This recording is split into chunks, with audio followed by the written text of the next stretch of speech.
Hola, buenas. Bueno, en este video vamos a hacer un Drop My Life edición Chile que va a estar fijado entre la fecha de 1541 y 1860. Vamos a tratar de englobar todos los hechos más importantes o más bien cómo funcionaba la sociedad en este tiempo. Bueno, para empezar, vamos a seguir el orden, vamos a hablar de la colonia en Chile primero. Vamos a hablar de la colonia y sus límites. Bueno, los límites están establecidos, toda esa zona verde que se puede ver era Chile colonial. La parte que ronda la Pampa Argentina, bueno, como dice su nombre, fue cedida a Argentina, o más bien rodada por ellos mismos. Y la parte esa amarilla, más el resto verde, es lo que sería el Chile actual. La administración colonial estaba dada por un gobernador. Hubo un total de 38 gobernadores en toda la época colonial. Ellos tenían el grado de capitán general del ejército. El primer gobernador de todos de ellos fue Pedro de Valdivia, y el último de ellos fue Casimiro Marco del Ponto. En Chile, o en la colonia, había algo que se llamaba la Real Audiencia, que era un tribunal de justicia en representación de España. Su creación fue en el año 1577, pero fue reavivado 7 años después. Pero en el año 1607 el rey Felipe III de España volvió a instaurarla. El Consejo de Indias se encontraba en España y era una regulación menor a la de la Real Audiencia, pero ésta podía regular los cargos administrativos. Por otra parte, los cabildos regulaban las actividades locales, eran los representantes de los pobladores. La cantidad de los criollos aumentaba hasta el punto de ser un factor detonante para la independencia de Chile. Ahora pasamos a la sociedad colonial, que estaba encabezada por los españoles, los criollos, los indios y también por los negros. Las combinaciones de estos se llamaban mestizos, mulatos y zambos, de estas cuatro clases sociales. Los criollos eran los hijos de los españoles nacidos en Chile. Normalmente los españoles tenían cargos más poderosos y los mejores cargos. Los criollos, por ser hijos de españoles, tenían acceso a cargos buenos. Los indios, los negros, por decirlo así, eran la clase baja y más despreciada en la sociedad colonial. En aquella época eran muy frecuentes las expediciones marítimas de corsarios y piratas, súbditos de Inglaterra y Holanda, que eran naciones enemigas de España. Emprendían las costas del Pacífico para saquear los puertos y eran protestantes y los católicos españoles los apodaban herejes. La Gran Guerra de Arauco, una guerra que duró aproximadamente 200 años. Todo partió cuando los españoles llegaron a la Araucanía, comenzando así una guerra ofensiva que duraría hasta 1598 por el desastre de Curalaba. Después de este periodo comenzaría una guerra defensiva en 1612 y 1626, establecida por el padre jesuita Luis de Valdivia, que puso en práctica esta guerra pacífica. Esta decía que los españoles no podían pasar del río Biobío. Los araucanos lograron aceptar a los misioneros en la Araucanía, pero un hecho lo cambió todo. Los araucanos fueron los únicos indios en América que no se sometieron a los españoles.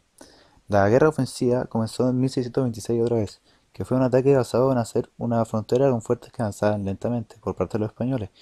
En esta etapa los españoles se dedicaron a capturar y esclavizar a los indios y los indios a saquear las ciudades. Duró hasta el año 1654, en el cual se estableció un sistema de parlamentos para lograr la paz. Entre las batallas más notables que podemos destacar de la Guerra de Arauco está el desastre de Curalaba, sucedió en 1598, una pérdida española al mando de Martín Oñez de Loyola y los indígenas por el cacique de Pelantaro. Aquí sucedió la destrucción de las 7 ciudades: Villarrica, Arauco, Cañete, Angol, Imperial, Valdivia y Osorno.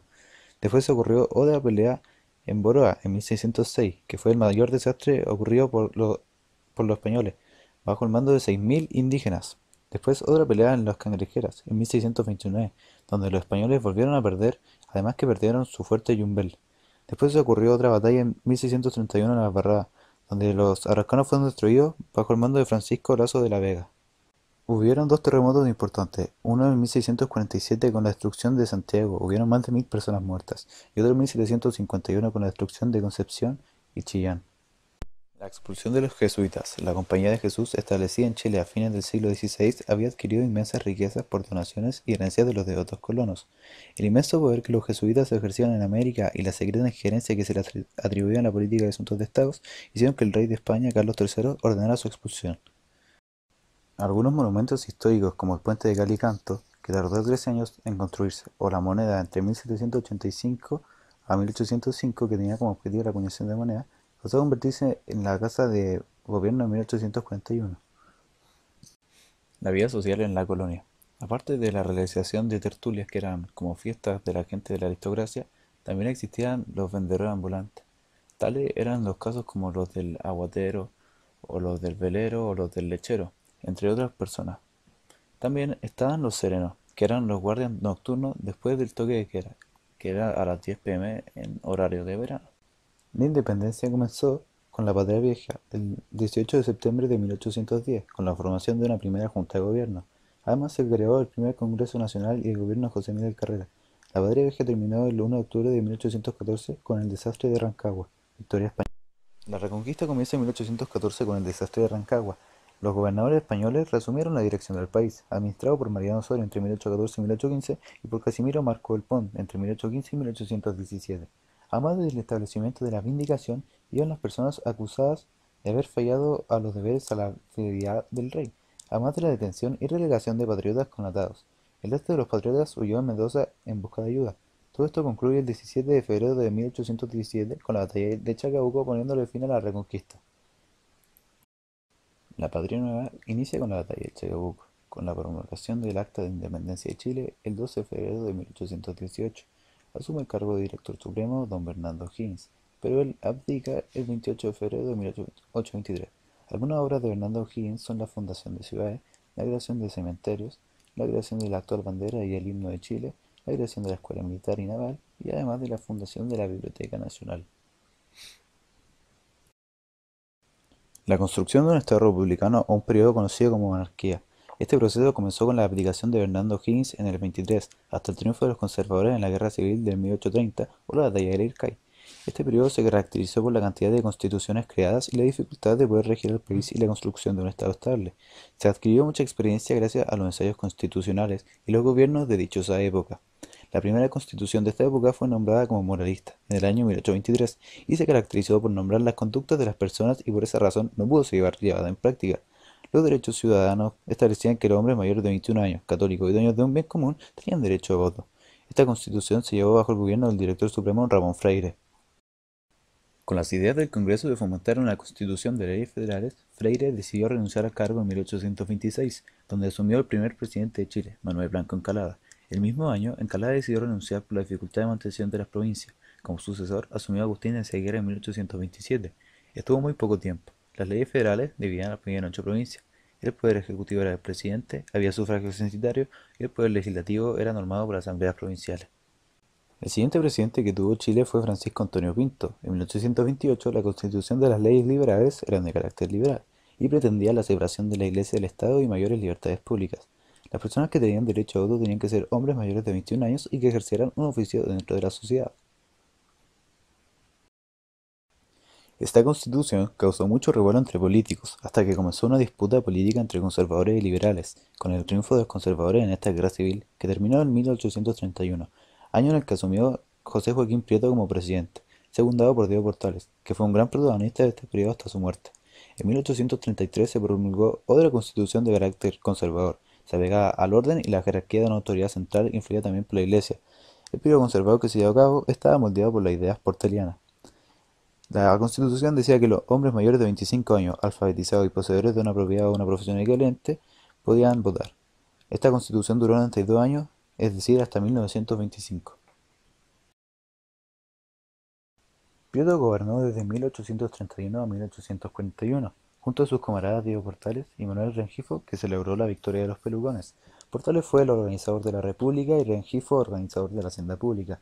Chile decidió declararle la guerra a la Confederación Perú-Boliviana por cuestiones aduaneras comerciales y por el apoyo de la expedición revolucionaria de Freire, además de que Chile se consideró amenazado. En 1837 el general Manuel Blanco Encalada decidió firmar el Tratado de Paucarpata, tras verse rodeado por fuerzas superiores perú-bolivianas tras hacer una expedición a Arequipa. Pero el 20 de enero de 1839 se terminó esta guerra en la batalla de Yungay, con triunfo chileno, además de que nace la leyenda del rodo chileno. El siguiente presidente, Manuel Bulnes, también tuvo un periodo de presidencia de 10 años, es decir, entre 1841 y 1851. La educación pública se volvió un factor importante en este gobierno, con la fundación de varias universidades y colegios. Además, tomó posesión oficial del Estrecho de Magallanes en 1843 y fundó Punta Arenas. Además que construyó el primer ferrocarril de carretera a Copiapó. Para terminar el periodo conservador, asumió el presidente Manuel Montt, que duró entre 1851 y 1861, además que promulgó el Código Civil, siguió impulsando la instrucción de escuelas públicas y inició la construcción de un tren entre Santiago y Valparaíso. En 1859 ocurrió una revolución en los pueblos del norte y del sur contra el gobierno de Montt, encabezados por la oposición liberal. Se organizó un ejército de más de 1000 hombres, suficientes para vencer a las tropas del gobierno. De todas formas fue inútil, ya que solo se había logrado una victoria en La Serena. Tiempo después, las fuerzas del gobierno lograron destruir al ejército y algunos huyeron a Argentina. Los revolucionarios del sur también fueron sometidos. Bueno, y ese fue todo nuestro trabajo. Esperamos que le haya gustado nuestro video. Fue duro y difícil de haber investigado todo. Y ojalá que haya valido la pena y se haya entendido mejor, además de la manera resumida en la que explicamos la historia de Chile. Eso. Chao.